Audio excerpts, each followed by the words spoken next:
a video recently about how I wanted to make big grand paintings, but that when I try to do it, I get really tripped up on trying to make it good. I get tripped up on trying to not waste money on the paint and the canvases and all of that. It feels like the stakes are higher than with some of my other work. And I have a new solution.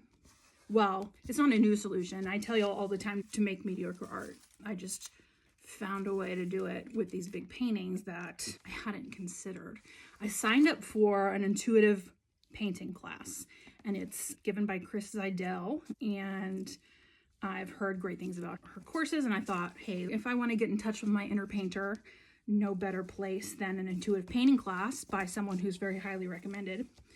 And so I've taken 2 of the classes so far. And then in the class, it's not about creating good art. It's about just learning to kind of paint from your soul, paint for what you want to paint, let the painting talk to you, etc. But I think one of the most useful things for me is that we don't use expensive materials. We have been painting tempera paint on paper, and doing that, I really noticed, especially the first time, that voice of like, you're wasting money, like that was a really strong voice in my head.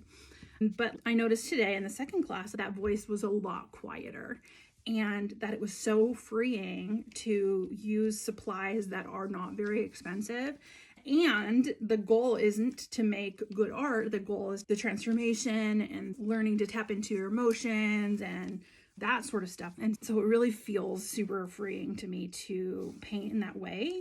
And I realized that's how I'm going to find my painter voice, is through just making a bunch of shitty paintings. And I don't think they're that shitty, but just about the process, which of course I talk about all the time. But, you know, I think you have to hear it from someone else, even though I tell it to people all the time. I'm like, oh, I heard it from someone else. Like, the painting doesn't have to be good.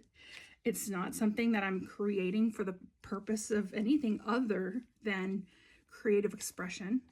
And eventually I will learn, just as I did when I did my art journal, that of how I like to paint and what I like to paint and colors I like to use and imagery I like to use. Like that will naturally come up as I continue making these paintings. And I'm not going to get that information any other way than actually trying it and actually doing it. But the big canvases and the expensive paint was really keeping me from creating at the volume that I needed to create in order to really give myself that experience of finding my creative voice. So anyway, I've said it before and I'll say it again. Make mediocre art. Make a lot of it.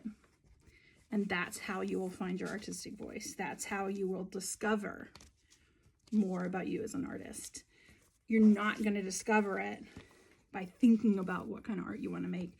You have to actually start to do it and not care if it's good or not make it for the sake of making a masterpiece, but do it for the sake of growth and do it for the sake of the joy of creation, and that you will discover so much about who you are in that process.